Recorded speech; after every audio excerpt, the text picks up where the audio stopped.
was running in 25 yards under a 40-degree sun on pitches that felt like concrete. For a decade, he was the only man in India who could make a batsman jump with fear. They called him the Mysore Express. By the end of this video, you'll realize why he's the most underrated cricketer in our history. Let's dive in.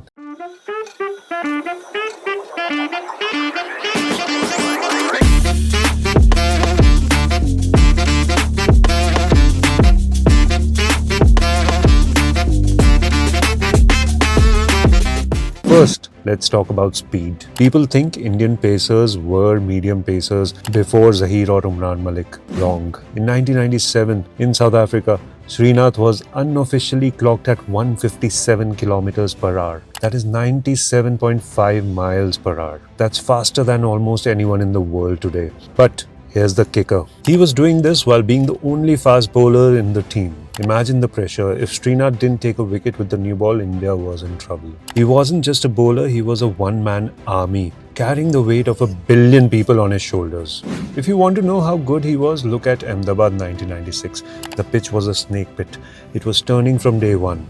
Everyone was waiting for Anil Kumble to come on, but Srinath, he had other plans. He took 6 wickets for just 21 runs. He was making the ball zip off a dead track. I'll put the stats in front of you. Look at this. He took 2 into 3 different times in that match. He proved that a great fast bowler doesn't need a green pitch. He just needs a big heart. But guys, the Srinath we saw in the late 90s wasn't the same one who started.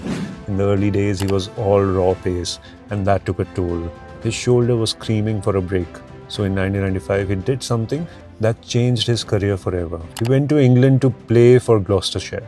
Now imagine this. A skinny engineer from Mysore landing in the cold, wet winds of Bristol. This wasn't just extra practice. It was a masterclass. He was recommended by none other than the legendary Courtney Walsh. In just one season, Srinath took 87 wickets. That's a career for some people, and he did it in just a few months. But it wasn't about the wickets. This is where he learned the art of bowling. On those English tracks, he mastered the leg cutter and the slower ball. When he came back to India, he wasn't just fast, he was smart. He became the thinking man's bowler. He proved that an Indian fast bowler could go to the backyard of the greats and dominate them at their own game. But here's why I call him the silent guardian. Remember Kumble's 10-wicket haul? We all celebrated.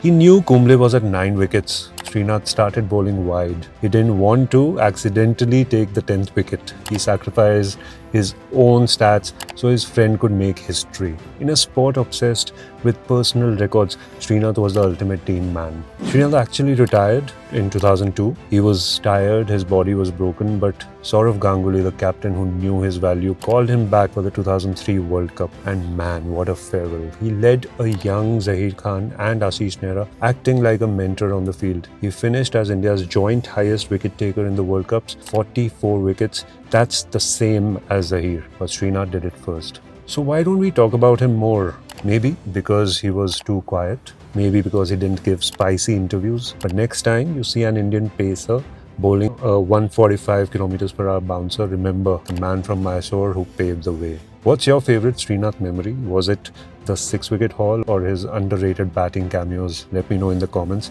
I'm reading every single one. And if you love these deep dives into cricket history, hit that subscribe button.